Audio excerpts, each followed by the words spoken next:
मंडणगड तालुक्यात नॅशनलाइज बँकांचे 3 ते 4 दिवस नेटवर्क ये-जा करत असल्याने नागरिकांना नाहक त्रास। मंडणगड तालुक्यात bank of India, state bank of India, bank of Baroda या 3 बँक मंडणगड तालुक्यात नॅशनलाइज आहेत।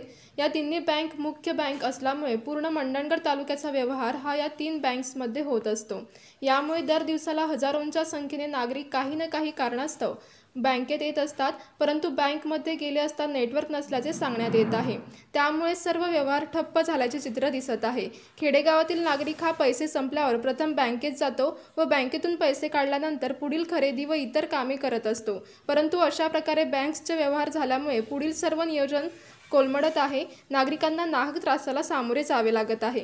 यामुळे मंडणगड तालुक्यातील बाजारपेठांवर मोठा परिणाम झाला आहे। लाखोंमध्ये होणारा व्यवहार हा हजारोंवर आला आहे। त्यामुळे व्यावसायिक चिंतेत असल्याचे चित्र दिसत आहे। त्याचप्रमाणे बँक्समध्ये असलेली एटीएम मशीन ही बंद असल्याचे दिसत आहे। वेळोवेळी होणाऱ्या इंटरनेटच्या असुविधेकडे संबंधित अधिकाऱ्यांनी लक्ष देऊन नागरिकांना बँक्सच्या सुविधा उपलब्ध करून देणे गरजेचे आहे।